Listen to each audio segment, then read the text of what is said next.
The withdrawal of the endorsement of this impeachment complaint, that is for Congressman Sendanya and Congresswoman De Lima. They are manifesting as well their support to the third impeachment complaint, the one filed by Reverend Father Joel Sabalia et al. For the letter of the complainants of the second impeachment complaint, they are making the same manifestation of their intention to withdraw the impeachment complaint, as well as their intention to support the third impeachment complaint filed by the same Reverend Father Joel Sabalia. For this matter, I wish to request for confirmation of this letter, first from our endorsers. So the chair recognize the Honorable Sendanya first, and then the Honorable De Lima. Yes, Madam Chair, we confirm that the letters that you are in receipt of came from our offices and that these were duly signed by the complainants from the second impeachment complaint. And in this light, Madam Chair, may I make a short manifestation? You may continue, Honorable Sendanya. Thank you very much, Madam Chair. Magandang umaga po sa ating mga kasama dito sa Committee of Justice at sa ating pong mga guests ngayong araw na ito, sa mga kababayan nating nag-aabang kasi 2 years in the making na ang pagpapanagot sa ating Vice Presidente. I wish to manifest that upon serious consultation with the petitioners of the second impeachment complaint, which I and Representative De Lima endorse, they intend to withdraw their case and instead throw their support behind the third impeachment complaint. Gumawa po sila ng formal na liham na nilagdaan ng lahat ng complainants, 17 in all, at ang ilan po ay kasama natin dito ngayon sa loob ng bulwagan at isinumite sa komite at gayon din sa Office of the Secretary General. Kasama ng mga complainants na iskondiinan na hindi ito pag-urong, kundi pagpapatuloy ng kanilang sinimulan, kung matatandaan po ng ating mga kababayan, higit 1 taon na ang nakararaan. From the beginning, their intent in filing was clear. Build the strongest case that will hold Vice President Sara Duterte accountable for her acts of corruption and abuse of power. Their support for the third impeachment complaint well advances this goal and ensures that an airtight and strong case will be the product of the committee's deliberations. In essence, the second impeachment complaint is similar to the third, and thus, this committee will be spared from prolonging this process. Every minute and every hour we prolong this impeachment gives the Vice President another opportunity to look for loopholes to evade accountability again and again. Ngayong wala na ang second impeachment, sa katunayan, mas pinabibilis nito ang proseso ng impeachment sa ating komite.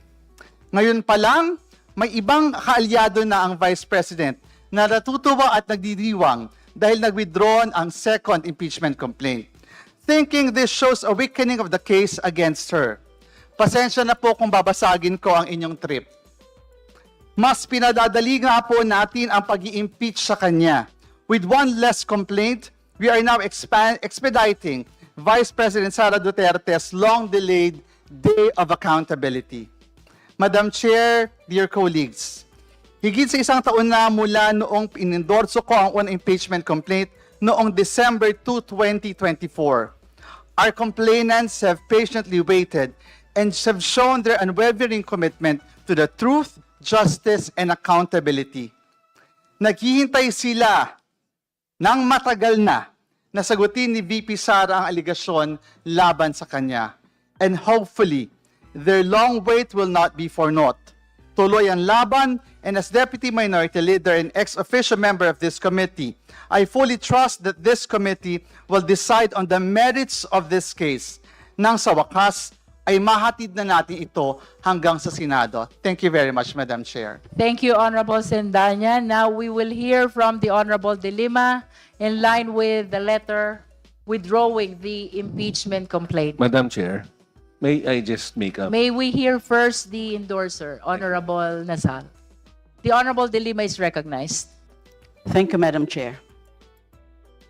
Madam Chair, honorable colleagues, this representation likewise confirms the intention of the complainants in the D et al. Complaint, the first complaint, to withdraw their complaint.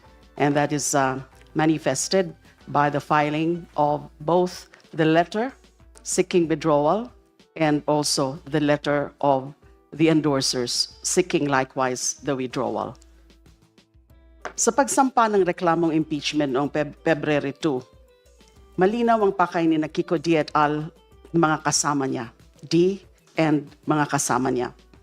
Mapanagot sa mga akusasyon ng katiwalian at paglabag sa batas ng Pangalawang Pilipino. Grupo rin nila ang naghain ng isa sa 3 impeachment complaints. In fact, sila po yung una noong 1 taon, kung saan ako ay tumayo pang tagapagsalita nito. Gaya ng marami, natuwa sila na naihain ng Kongreso, ng House, ang articles of impeachment sa Senado. Tulad din ng marami, nabahala sila sa pagkabalahaw o pagka-stock ng kaso sa Senado bilang impeachment court. Gaya ng marami, nanlumo sila sa naging desisyon ng Korte Suprema na isantabi on technicality yung articles of impeachment ni transmit ng Kamara. Alam po nila ang proseso ng impeachment.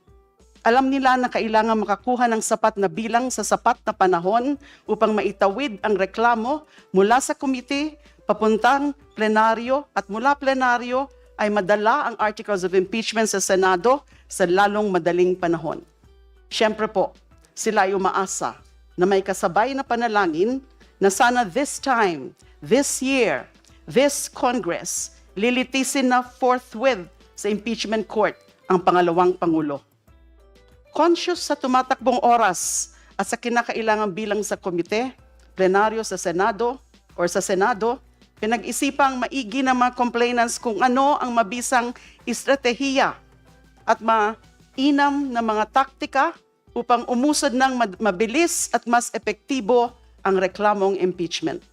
In the statement that they released yesterday, the complainants D et al. Informed the public that they have decided to withdraw the case while committing to lend their full support behind a third impeachment complaint containing the same grave allegations and substantial evidence as theirs.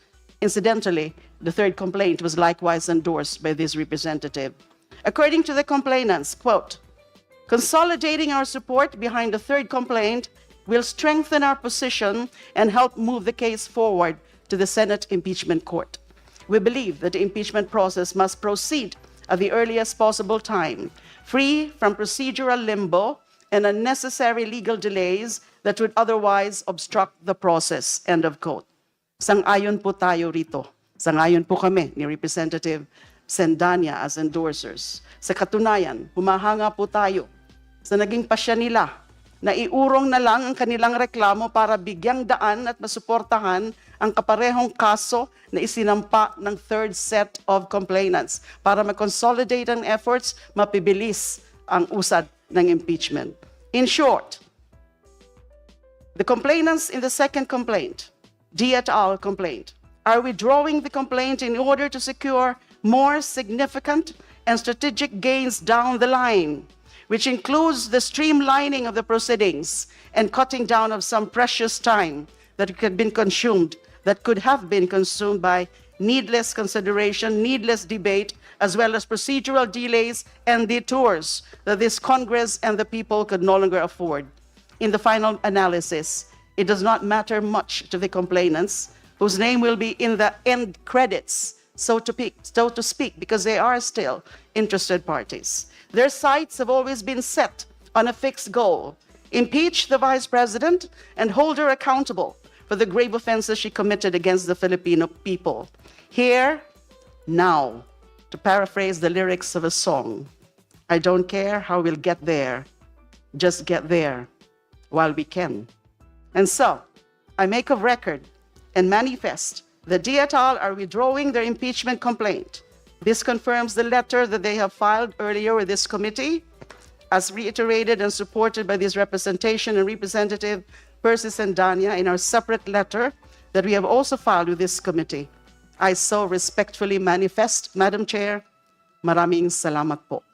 Thank you, Honorable De Lima. Just to put it on record, the chair is in possession of this letter dated March 2, 2026, signed by the Honorable Congressman Sendanya and the Honorable Congresswoman De Lima. May I request the Secretariat to please bring this to the endorsers just to confirm for the record that this is the letter of the withdrawal of their endorsement of the second impeachment complaint. Madam Chair, may I Honorable just make a Gasal, point of may we clarification? finish first the presentation of the withdrawal of the impeachment complaint so as not to disrupt the presentation of their intentions? Thank you, Thank you. Madam I Chair. will call you after the complainants. Okay, thank you, ma'am.